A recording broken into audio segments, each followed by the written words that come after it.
Welcome to Kansas City Real Talk, brought to you by KCRAR. I'm Alex Gehring, and guys, September is Realtor Safety Month. So today, we're bringing on a show favorite, Tracey, the safety lady Hawkins. Tracey is a KCRAR industry partner, realtor safety instructor, and co-host of The Drive with NAR Safety Series. She recently wrote an article for REALTOR Magazine entitled Scammed, Shamed, and Deep-Faked. Real estate agents speak out on the $15 million crypto con, for which she talked to realtors who fallen victim to the pig butchering scam. Guys, if you don't know it, we have a number of these things happening to us in the local market. If it hasn't happened to you, that's great. If you don't know anybody that it's happened to, my bet is that you probably do. There's a lot of shame that happens when people go through this, and they might not be telling you about it. These things are real. These things are happening, and they're happening to realtors in our marketplace. Today, Tracey's going to tell us more about the scams that are out there and how we can protect ourselves, our clients, and our businesses. Plus, I hope that we can use some extra time to get to know her a little bit more and know about her journey and how she got started in an industry that she basically created, and that is realtor safety.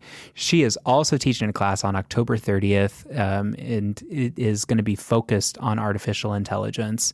If you want to sign up for that class, you can access it by going to kcrar.com, going to the education tab, and then enrolling just like you would for any other class.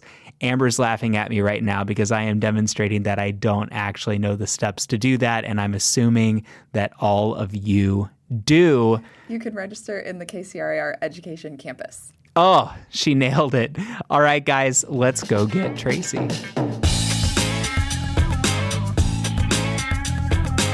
Welcome to Kansas City Real Talk, brought to you by KCRAR. I am here with Tracey. And Tracey Hawkins, you have been a spot in so many sales meetings. You've been on this podcast 2 other times. I think most people in the industry know you. I hope that we learn some more about you today, but I want to start with this. What are you most concerned about today that you weren't thinking about 10 years ago in terms of real estate safety? AI, period. 10 years ago, we had no idea what it was, and now it is in every part of this industry. And not just in the industry, criminals are using it against the industry. So for people who don't know what it is, that's my driving force. That's what's taken me from D.C. to California and points in between, talking about generative AI cybersecurity. And it petrifies me. The agents have no clue what's happening. Let's talk a little bit more about that. I'm glad that you just kind of jumped right in onto AI. It's probably the biggest topic, right? That most people are talking about. What kind of safety concerns are you seeing with AI? First, AI is wonderful. I love AI. I cannot imagine a day without AI. If you find me somewhere talking, I'm probably talking to AI, to ChatGPT. I literally, and I'm so serious, I am talking to it like a strategist. I'm talking to it about producing content. I'm talking to it about a marketing plan, writing blog posts, text messages. I'm always using it. So AI is good. So for those who think AI is evil, the end of the world is going to take over humanity, stop. It's here. It's here, and we all know that AI is part of your the algorithm in Netflix. That's how you get more programs that you like. Mm-hmm. AI is part of YouTube. Same thing. It knows what you like. It gives you more on Facebook, social media. So AI is part of our everyday life. Our Ring doorbells, spell check, all of that is AI. So AI is good. And in my classes, and I have one here for KCRAR, and I intentionally call it AI. The good, the misunderstood, the cyber dangers, and solutions. I have to talk about the good part. I'm teaching agents how to use it to create content, how to use it to make the marketing updates that KCRAR gives to the agents, how to make that into a blog post, to an email, an image, articles, everything, marketing pieces. So I talk about the good. But the part that scares me is that agents don't understand that you can't put all information in the tools. If you upload a contract, You must redact the names, the address, the personal identifiable information. And some people love it and they put their medical diagnosis and they upload it to Chat GPT or one of the tools and said, hey, give me a diet plan, and it will do that. But now the whole entire world knows your medical history. So the key is whatever you put in the tools, consider it public. So no personal, financial, or proprietary information goes in the tools. So keep that in mind. Just redact the names. Yes, it can review contracts. It can tell you pros and cons of contracts, not to replace an attorney, but it can do that. But redact all names. So that's one thing I'm worried about, data privacy. Number 2 is how cyber criminals are using the tools. So for those agents who said, oh, I'm not using it, I'll never use it, cyber criminals are, and they're using it. Those phishing emails used to be so poorly written and grammatically incorrect that you can just dismiss, delete, no concern. Now they're using the same tools that we're using to write these grammatically correct phishing emails. And if the agents do not have a conversation with the buyers about this, they're going to get victimized. They're using it to create deep fakes, not just deep fake images of properties that don't exist and changing properties. They're using it to create deep fake people. And they're doing the virtuals, and we can talk about that later, a real life story where they're having a deep fake virtual conversation looking at the agent, pretending to be a seller. So it's here. So my job is to wake people up. Even if you're not using it, know how the bad guys are using it. Tracey, this podcast, my voice has been used on this podcast for 7 years now. You've been on this podcast twice. It would be easy enough for somebody to just put together a podcast between the two of us, knowing what's happening in the industry and recent trends, and they could probably do it pretty effectively. There is an AI tool called Notebook LLM.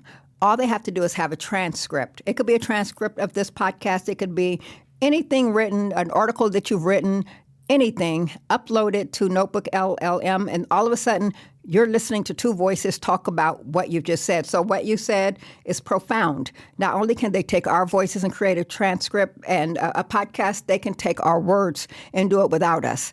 And I get people, Alex, who say, when I answer the phone, I don't want to say yes because I don't want them to get my voice. What I ask is, when you don't answer the phone, what happens? What happens when you don't answer the phone? Great point. Your voicemail picks up. Yeah. All they need are a few seconds of your voice, and they can duplicate your voice. Oh, no. I hadn't even thought about that. I mean, all of us. That makes me feel dumb. But no such thing as dumb. Not in this age of AI. No such thing as dumb. It's changing all the time.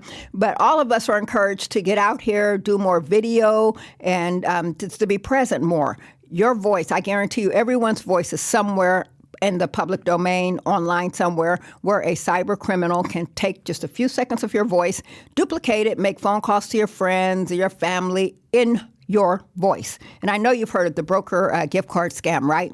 Oh my gosh! My agents get texts all the time saying they're from me and that I need them to go get a Walmart gift card or whatever. It's constant. Yeah. Okay, what happens when you call them? Your voice is saying, hey, agent, this is Alex. Don't pay attention to those texts. Mm-hmm. But here I am calling you, telling you to go get the gift card. If they don't know that it could be a voice deepfake, they're going to fall for it. So now they know. If you get a phone call from someone, even your mother, I'm sorry to moms all over. If you get a phone call, now you have to play the game. What's the code word? Mm-hmm. Hey, mom, you're asking me to send you money. What's the code word? And if they don't know the code word, they get nothing. So that goes for families. And I get a chance to talk to kids from 5 to 15. I've been in classrooms, and it's been wonderful teaching them about cybersecurity. I've taught senior citizens cybersecurity, and of course, agents, probably the most that I talk to. I have to tell everyone right now, you must have a code word in your family, on your team, in your business. If a voice is calling you saying, hey, I need you to send me money or give me some personal information or something that doesn't sound right, if they do not know the code word, click. Mm-hmm. You need to hang up. It's not me. It's not me. Yeah, right. Yeah. I think that agents are very susceptible to something like that. All of our friends and family know that that agents are out there. You've said for years we're the only profession that hangs out in a vacant home and advertises that we're all alone by ourselves from this time to this time. Well, they know that we're in a dangerous vocation. It would be very easy for somebody to claim that something terrible was happening or that we're being held against our will or something, even when we're not. That would be possible as well. It's frightening. And the U.S. Department of Labor considers real estate sales and leasing a hazardous, high-risk occupation. So for any organization, whether it's a real estate company or association, any organization that is not taking it seriously, then that needs to change. Here at KCRAR, I get the honor of doing about 4 classes a year. And then I'm not the only safety. There are always other safety classes, and I show up for them. So I am proud to say that our association takes safety seriously. I am talking next month on October the 30th about the generative AI cybersecurity. So I'm not just saying it because I'm a proud member, an industry partner, but I'm saying we take it seriously. And there are other associations that I work with who just call me in September and say, hey, let's get something going. And I'm saying this needs to be year-round. So I'm proud of us. Well, Bobby and I have talked for years about mental health in the real estate profession as well. And I know that that's a topic that's especially near and dear to her heart, and she's got a great presentation that she does on it. But I know, too, that AI has created some mental health risks for some people as well. Can you talk a little bit about that as well? There are so many stories, and there are news headlines of people who get involved with AI. And when I talk to seniors, I know loneliness is an issue. So I let them know you can talk back and forth, literally talk back and forth to AI. So you can maybe feel comfortable like it's a friend, but you still need to put some guardrails up. Don't get so comfortable where you release personal information. So we have that conversation. And there are stories in the news now of people who were in relationships with AI. One is a teenager who unfortunately took his life. I just saw a news story yesterday about a guy who was involved with AI, and it convinced him that something was happening, that there was a scam or something happening. He's calling the police and the FBI and everyone because he believed the AI. So what I have to tell people is AI hallucinates. And another word for hallucination is lies. AI makes up stuff. So one of the things I always talk about is, as wonderful as it is, you must fact check everything. And it looks convincing, it sounds convincing, and it even doubles down sometimes. This is a fact, and this is when it happened, this is where it happened, and you're thinking, okay, that looks legitimate, enough details. Fact check everything. Absolutely. Not long ago, I had an agent come to me. This was about 1.5 years ago. I had an agent come to me who was very concerned about a potential client of theirs. They were on Instagram, and they were getting messages from an account that claimed to be a celebrity. And looking back on it, it absolutely could have been, I hadn't really considered it at the time, but it absolutely could have been content that was put together by artificial intelligence. What was going on? Well, it convinced this person that they were in a relationship with this celebrity. And this is a local thing that happened. This person became convinced that they were engaged to this celebrity, drained their savings, sending money to this celebrity who said that they were really struggling financially and dealing with an extremely bitter divorce. And this celebrity was dealing with a bitter divorce at the time. And then they wanted to sell their home with, of course, the idea that it would generate more money to send to their famous fiance. And at that point, I had no choice but to tell that agent, you know what's going to happen when you sell that home. And this person is under some form of duress, and we probably need to not take this listing and not do this transaction. I see things like that happening easily as well, where we end up in a spot where we end up in kind of moral dilemmas. Somebody's going to sell that house. Somebody's going to sell that house. But if we know that person is under the influence of artificial intelligence or a cyber criminal of some sort, some kind of a scam artist, I think it's important that we know how to handle that situation and how to refer them to some kind of counseling. I guess what I'm curious about, Tracey, do you know I mean, eventually, surely there's going to be some kind of a hotline, right, for somebody that is heavily involved with AI. But what do you think about that situation? Actually, there is. I just watched a guy being interviewed on, what was it? It was on CNN, and he was talking about believing the AI. He's the one who took the story the AI told him. He was carrying it forth to the officials and everyone. He thought it was real. He is involved in an organization for, I think, people like him. People has something to do with AI and being kind of under the influence. So if people reach out to me, I can dig that information up. I made a note of it. But every time I see stories like that, I want to write about it. So I've made a note, so it's on my list to write an article about. So that's something coming up. But the story that you described is pig butchering. Pig butchering, otherwise known as a romance scam. And this is the one we're probably most familiar with in the personal world, where and Dr. Phil used to do it all the time. You have these people who come on and they tell their families how they're in love with someone who lives somewhere else. They haven't met him in real life, but they know they're in love and they're sending money.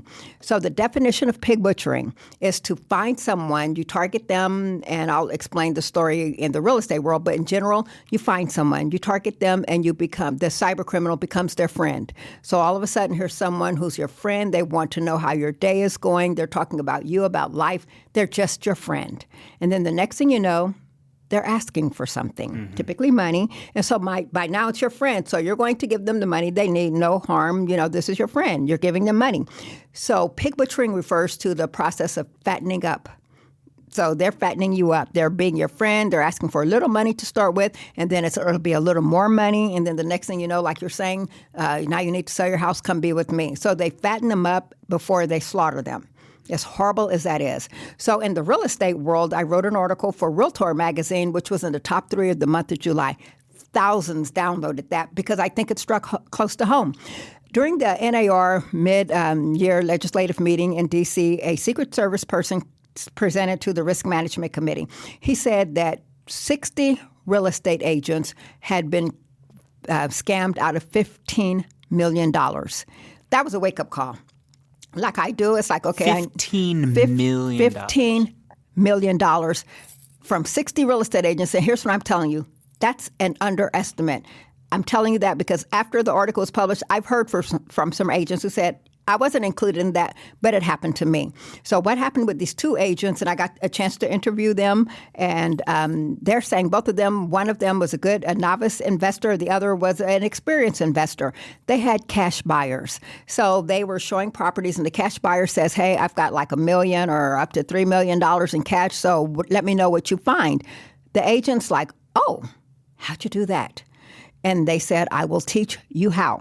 In both of the cases, okay, not related, both of the cases, same story. So they convinced them to go to the Play Store or the App Store and to download this legitimate crypto app. So they downloaded it because they downloaded it themselves. They thought, what's the problem here? I download my bank apps, I download other apps. So they had the apps on their phones downloaded. And then they started investing a small amount of money. Then they realized, hey, I'm looking at my account and I can see my money's growing. I'm making money. I can take money out. So everything's okay. Put a little more money in, more and more money. I can make a withdrawal. Okay, now I'm going for it. One invested, I want to say $150,000, one $250,000. At the end, one of them convinced her family members, look how much money I'm making. Collectively, they lost over $800,000. And now she carries that guilt to this day. The other, I want to say about $400,000. So they started putting the money in. They're watching it grow. And then it comes to the point where they want to withdraw their money. And then they're told, oh, there's a penalty or a fee. That's when they realized that they had been scammed. So in order to get their money, they had to pay money. And they realized you're not getting your money out no matter what. So that money technically was gone. They went to local law enforcement officials and where they lived across the country, and the law enforcement officials pretty much said, you're out of luck, sorry. They went to the FBI, and all crimes must be reported to the FBI, the ic3.gov website. So anyone listening, if you have been the victim of a crime, so often they're humiliated and shamed. These 2 agents, both of them, had people say, how could you be so stupid? And shame on you for falling for that. So anyone, you must report it to the FBI, ic3.gov, so that the FBI knows what's going on. They can track it, and maybe, just maybe, you can get some kind of some settlement or some kind of closure. What they ended up doing is both of them reported it to the Secret Service. At the end of my article for REALTOR Magazine, there is a Secret Service email address that they must report these crimes to. And those crimes are being investigated, and I don't know the status, but they were hopeful that there would be a good outcome. So bottom line is they must report the crimes. And I know it's underreported. And then the crime happened. Let me back up. The crime happened is when they went off the legitimate app, the criminal convinced them to go to another website. And so after they left the legitimate crypto app, they went to this website. That's where the crime occurred. That's where they lost their money. So for anyone who's ever told, hey, even in real life, let's be friends. All of a sudden, let's get off of any social media, move over to WhatsApp or some private. That's clue number one. They're isolating you, and then they're starting to ask you for stuff. So this can happen to anyone and everyone. Has nothing to do with your level of intelligence or your level of experience. And like you said, it happened to just someone you know. And I saw in the news Jennifer Aniston scam. Someone thought they were in a relationship with Jennifer Aniston and that she needed money, so they were wiring her money. It's interesting how this can do something to your mind, especially if you're lonely and you don't know that this is a possibility. Well, I think I have to believe that there are people that are listening that are thinking, how could somebody, like, to use, I assume somebody was saying, how could you be so stupid? You said somebody was telling these people that. I'm sure that there are people that are listening right now that think that nothing like this could ever happen to them. Until it happens to them and they thought, oh, I get it now. So that's one of my missions, is to say this can happen. It is happening. Now, the deepfake one, there was a story exactly a year ago. There was a young guy, 19-year-old, who was buying a property, a lot, an empty lot. His dad was the real estate agent, and so he made an offer on it. It was listed for $60,000. He made an offer of like $53,000, and the seller said, "I'll take it." Now, keep in mind that the seller never showed up in person for whatever reason. They're out of town, out of the country. They can't talk on the phone. They have hearing issues, so there's always a story. So they communicated by text. The title company said, hey, let's get together. You're out of town. Let's do a Zoom. And the person's like, no, we can't do a Zoom. That's a red flag, because we all know after the pandemic, everyone can kind of sort of do a Zoom now, right? So anyway, the seller's like, I can't do a Zoom. And the title company wasn't having it. All of a sudden, the seller said, okay, we can do a Zoom. So they're on a Zoom, literally, and I interviewed this title company agent, and I've got a link to her on my Facebook page. And she says, she's looking at the sellers, the buyers, and everyone on the virtual video.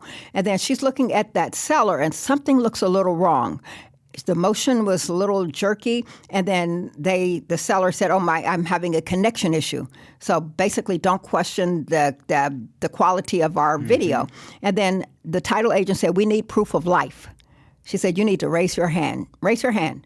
And the video could not do it, and that's when she called foul. This is a deep fake. That's when she realized that the buyers were about to wire $53,000 to a criminal. Not only that, he was going to build on that land, $200,000, $300,000. He was going to build on it, and he didn't own the land. So the title company stepped in, and she was sharp enough to say that could be a deep fake. The real estate agent missed it. The buyer missed it. So that's why I'm saying it's important that everyone knows that this is a possibility. So that's why I do show and tell in my classes. I'm showing you a picture of a deep fake and a real person. Tell me which is real. And when agents have that look on their face and their mouths are open, it's like, we can't tell the difference. I said, that's why you need to be aware. That's why you need to pay attention. Tracey, I have heard about some of this going on, and I'm glad that the title company caught that. I'm curious, though, what properties are susceptible to that kind of a scheme? Vacant properties, vacant houses. And we hear about title thefts and land scams all day, every day, because no one's paying attention to these properties. So there's a story, and I forget which part of the U.S., and I just read so much, that there was an empty lot, a vacant lot, and the guy was out of town. And it just so happens that our local real estate agent knew the owner of the lot. And all of a sudden, he looks and he sees a for sale sign. And it's like, Something's not right. A criminal took the liberty to put a for sale sign on that lot that they did not own. The sellers were out of town. Who's watching the lot? Who knew that was happening? So the goal was someone to come along and buy it. There's a story in Colorado of a couple who saw a lot, their dream lot. They were going to buy and build their forever home on this lot. I think it was $75,000. And then all of a sudden, I think a title company spotted that fraud too. That lot didn't belong to the seller. So they almost lost their money because they didn't realize that it was part of a land scam. Someone purports to own a property and they're going to sell it. Think about it. If the seller's out of town, they don't know what's going on with their lot. If they get into the title, if they have the title company, wink, wink, is their friend who will do the notarizing, they're criminals too. So you have these documents, you're buying property that is not for sale. You're wiring money because of these fake documents, and cyber criminals are using AI to create these perfect looking documents. So all of a sudden here you have AI being used to create these documents and someone's buying it. AI was used in the stealing of Graceland. Someone tried to steal Graceland, Alex. Someone tried to steal Graceland. So Lisa Marie, I guess it was well known that maybe she had some kind of financial issues. I don't know. So after she passed away, her daughter, which would be Elvis's granddaughter, got a message from someone who said, "Your mom pledged your property. Graceland is collateral. She did not pay the loan. Give me my house." So they went to court, and fortunately, the judge realized this is a scam, so Graceland was saved. So what I'm saying is these title thefts, these crimes are everywhere. So what people need to do is you need to find out if your county does a, help me, Alex, help me. When you want to make sure there's no activity on your title, they'll do a... there's a what kind of some kind of an alert if there's any activity on your title. I know that there's something called title lock. Something similar to that. Similar. That's a company, but most counties will do that. They'll put an alert on your account. So if there's any activity on your title, you'll get an alert. So everyone needs to check with their county to see if they're able to do something like that. And it's a free service, but that's a deal. And then I'm the girl who's always trying to find this, like, what's the solution? How do we solve those problems? And I am industrious. I've been self-employed for over 30 years in the safety business. So I'm saying, what's the solution, Tracey? A sign in the yard. So that's something I designed. I'm rolling it out. Just a simple sign in the yard that says this property is not for sale. Don't get scammed. So if you have a lot or land somewhere, no matter where in the country, no matter where you are, put this on the lot. So when someone is driving by, looking at the lot because someone said it's for sale, they're driving by, they're looking at it, and they want to measure and all that. Now there's a sign saying this is not for sale. Don't get scammed. Boom. It stops it right in its track. If you have an empty house or property, those are targets as well. Put a sign in the front yard, put one in the front window so someone's walking around looking at it. Let them know that it's not for sale. So that's something that I'm rolling out this month because it's Realtor Safety Month, and I've got all kinds of stuff that I'm doing, and AI is my friend. It is helping me. It's helping me design the signs, and it's helping me just branch out to solve the problem, not just talk about it, not just teach about it. So now I'm trying to solve the problems. There are products out there that advertise some protection for your title. Not too long ago, people looked at those as scams because it didn't seem like there were things like that happening. Because we didn't think it happened, and right? It seemed pretty frivolous.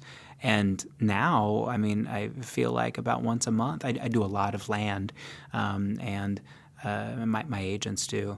And it seems like about once a month we've got a situation where somebody is claiming to own land that they don't own.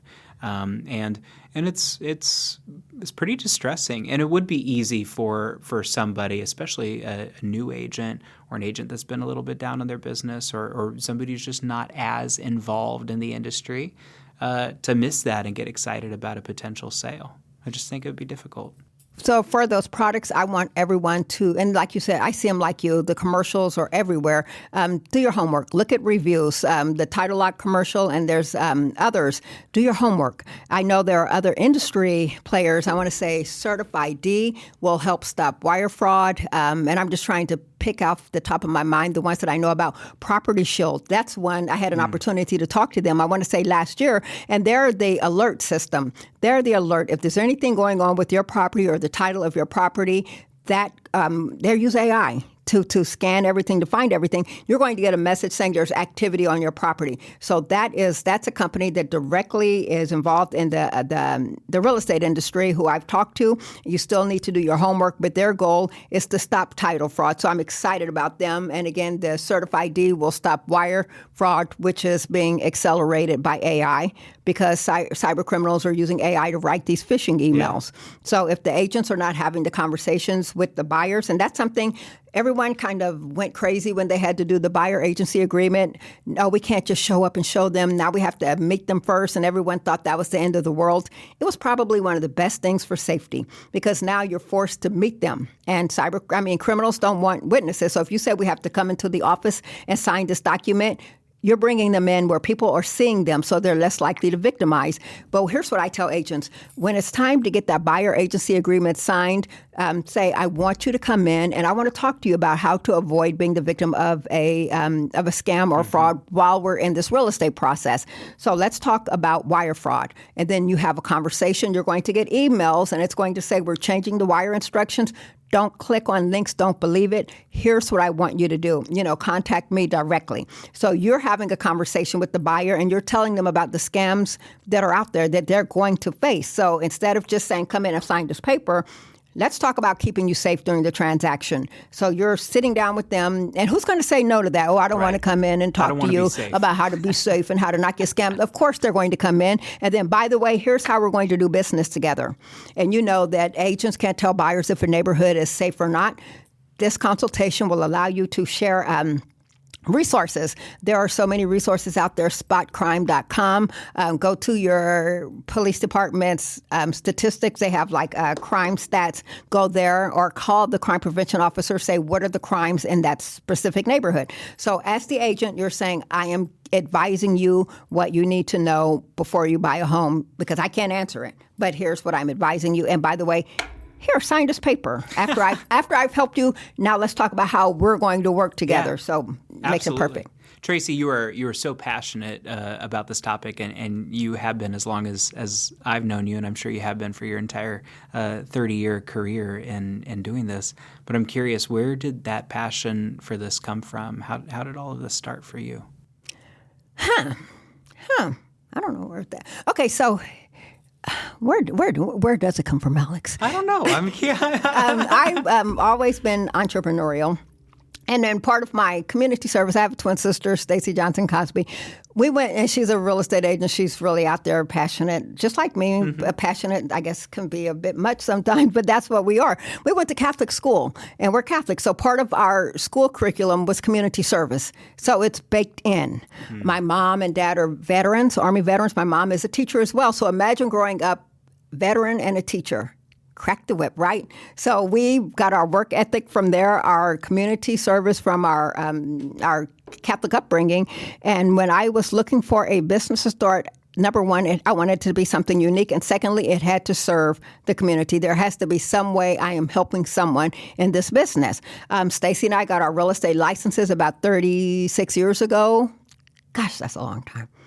Anyway, I decided real estate sales wasn't for me, but I wanted to do something different. I was reading all of these entrepreneurial magazines about safety. I opened a safety store, a safety and security store over here in Johnson County in the mall. And then I got restless. Stacey said, no one's talking to us real estate agents here about safety. So I started just probably where you met me, talking to almost every office in the Kansas City area. I was at KCRAR.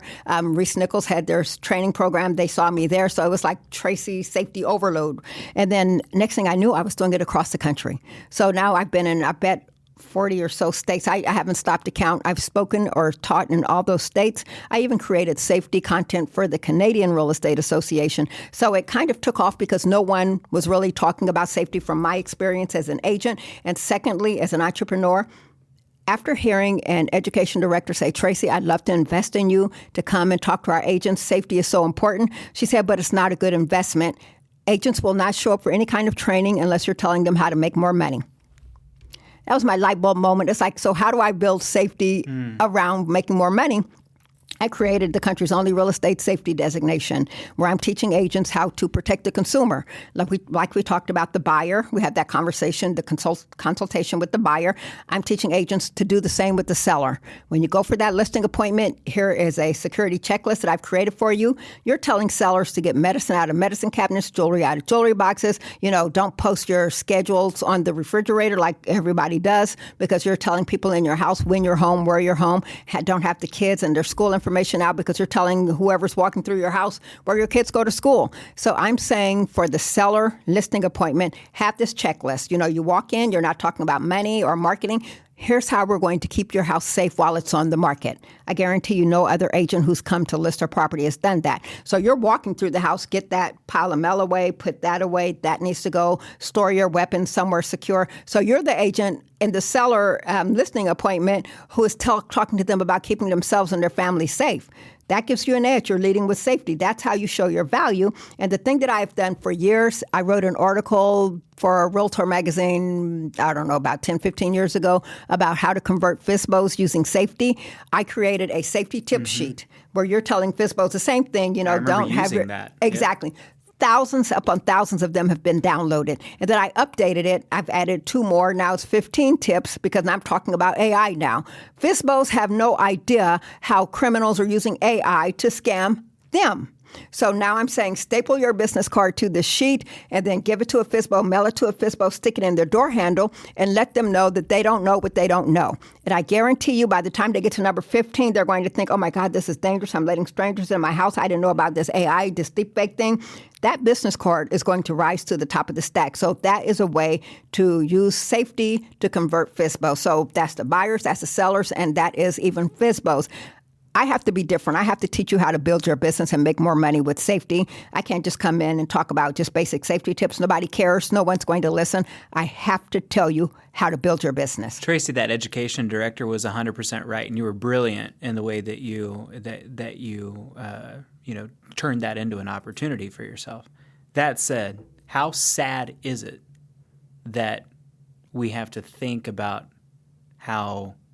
making more money to stay alive in order to protect ourselves and think about our safety. I'm so glad that you approach it that way because it does get agents to pay attention. But it's distressing to me that we have to turn it into a money thing in order for people to take their safety. How do you think I feel? This is my living, and it's like I have to go that route to get you to pay attention. Now, I know you want to talk about Beverly Carter. The Beverly Carter story changed this industry, I want to say, forever. Her murder in Arkansas, it would have been, I want to say, 2014, when she got a phone call from someone who was a cash buyer. She wanted to meet them and look and show, they wanted to see property. And then after she made that appointment, she started thinking, she hung up the phone and she started thinking, wait a minute. Something doesn't feel right. How do I know that? Because I interviewed her office mate. Her office mate said after she set the appointment with the eventual murderer, that she said something in my gut doesn't feel right. I don't want to meet him by himself. So she called back and she said, hey, I'm not comfortable. He said, oh, don't worry, my wife will be there. So she got comfortable and she said, okay. When she got there, it was just him. He said, my wife had to work, so he had her on like FaceTime or something. He said, let's just show her the property. We'll walk through the property and she can see it that way. So and he, of course, ended up murdering her and he kidnapped her. His goal was to get ransom. And that didn't work out, so he ended up killing her.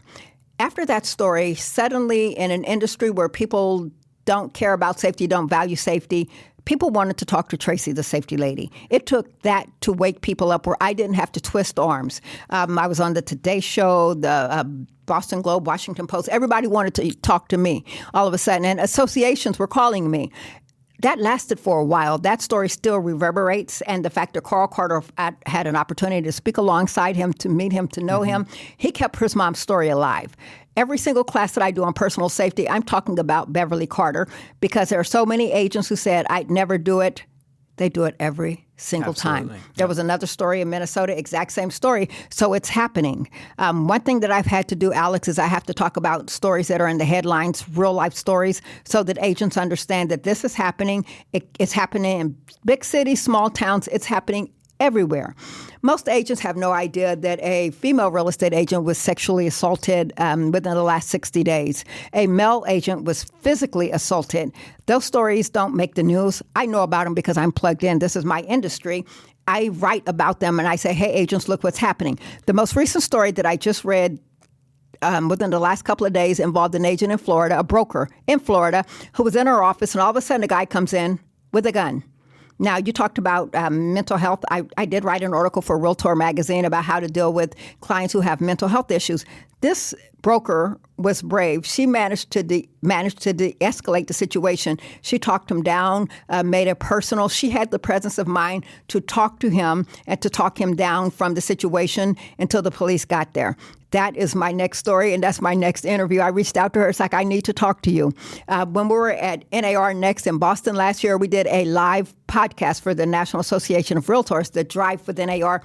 People can look it up, Drive with NAR, the safety series. We did a live podcast about de-escalation when it gets heated. And this agent was real life. And I said, I need to talk to you. So what I'm going to do, what I've done is I've started my own little podcast outside of NAR because when I see a news story, I need to be able to act quickly, to talk to them, to get real life stories. So I'm calling it Ripped from the Headlines, the Real Estate Safety Edition. I said, I need you on there. On that podcast, I've talked to the Florida Title Company owner, and I've talked to other resources who have products that could help stop these crimes. So that gives me a little more freedom to talk directly to people. If you have a story to tell, I want to talk to you. I want to talk to you because agents learn from stories what their fellow real estate agents have gone through. That makes it more real. If you read a news article like Beverly Carter, you read a news article, then you believe it. Oh, maybe it can happen to me. So that's the premise that I'm operating on. Agents want to hear their story. So I'd love, love, love to hear from agents who have a story to tell. Well, we'll make sure to put your contact information in the show notes so that people can provide their stories as they come up. I think that's so important. We've spent a good amount of time talking about safety, and September is Realtor Safety Month, and you are Tracey, the safety lady. But it occurs to me during this conversation that your story in general is probably really, really worthwhile to talk about beyond just safety. Just listening to you talk. Right? And you said this multiple times. You referred to this as your industry, realtor safety as your industry. And I don't think there's any other way to say it. You're kind of an industry maker. It wasn't an industry maker. You've made the realtor safety industry, right? I mean, I don't feel like I hear people refer to that as an industry. It is an industry, and you've kind of made it an industry. Let's talk a bit about entrepreneurship. So you talked a little bit about your parents and how they instilled that drive in you. I mean, there are a lot of things that drive can benefit, right? There are W-2 things, right? That drive can benefit.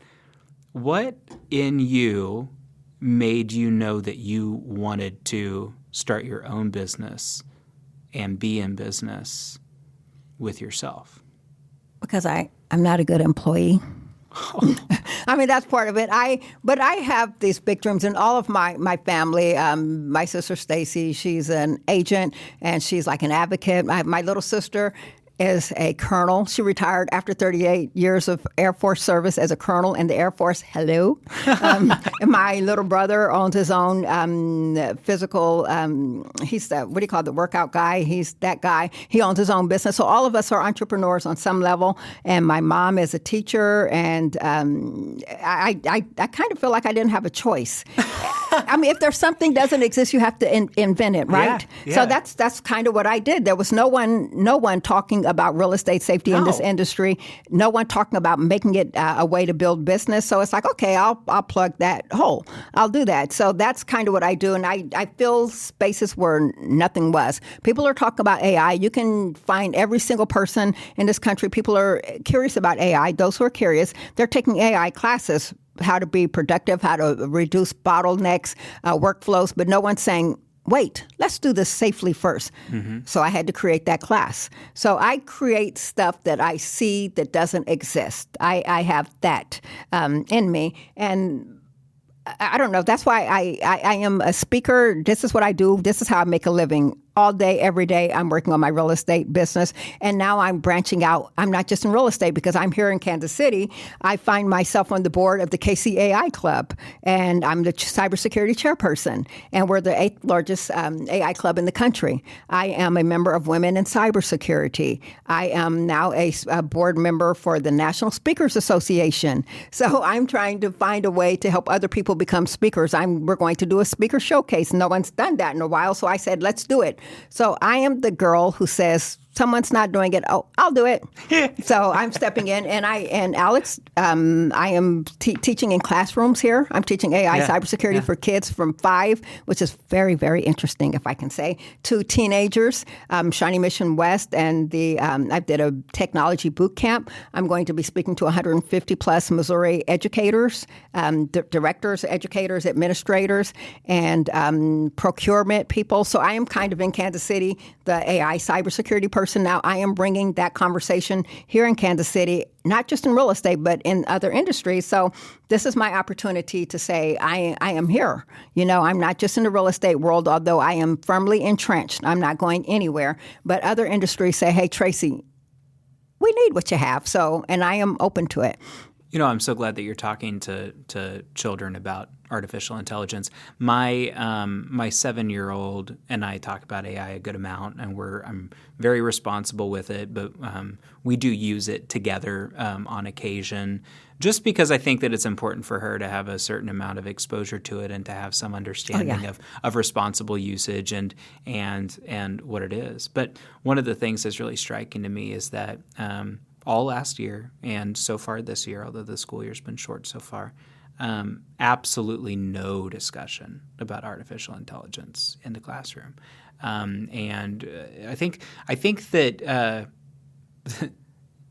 that honestly, I think that education is an industry that will be changed dramatically by artificial intelligence, and the fact that they aren't really even talking about it much is distressing to me. But it's great that Shawnee Mission West, you said, has that class that you're doing.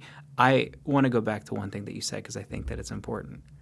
You said, and then you kind of moved on pretty quickly, but you said, because I'm not a good employee. Then you said all of these incredible things that you do where I'm like, what do you mean you're not a good, like who wouldn't want you? And now, so what do you mean when you say that? Oh, first, let me talk about the school thing. Most school districts don't allow it. Even the Shawnee Mission School District doesn't allow it. There's a special program, the JAG KC program within the classroom that had me come in and do it. My granddaughter's high school does not allow AI. Yeah. So like you said, that's probably the industry that's going to change the most. So we need to get on board because if you're banning it, these kids are going to get left behind. Yep. So you need to do it. But then the safety part, I need to tell them how cyber criminals are using it to target young people. Yes. Okay, so let me get back to what you were saying. You said, so I'm not a good employee. I had jobs in my youth when I was younger, but then I decided that it's hard to work for someone when I have dreams. I have things that I know need to happen, and it's hard to do that within the confines of someone telling you what to do, when to do it, and how to do it. I'm not good at that. So I had to create my own. So that's why, but although everyone who hires me is my boss, but I get to create my own. So I wake up every day and I set my own schedule. I'm the one who determines how busy I am. This year, I'm going to be in Indianapolis. I'm going to be in Illinois, virtually and in real life. Hawaii, that one's virtual. Pennsylvania, New Jersey, real life. So I can't get that with a real job. I get to determine where I'm going to be, how hard I work. The tricky part is convincing people that they need to hear what I have to say. So that's the hard part because AI is fun, is shiny, and everyone's creating all these workflows. And I'm saying, wait a minute.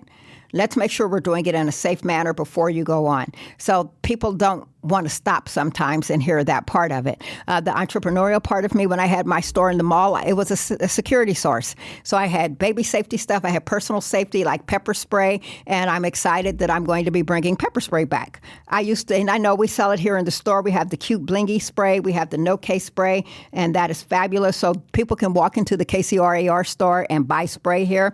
I found a company, and he came here, visited here, and it's pepper spray that doesn't clear out a room.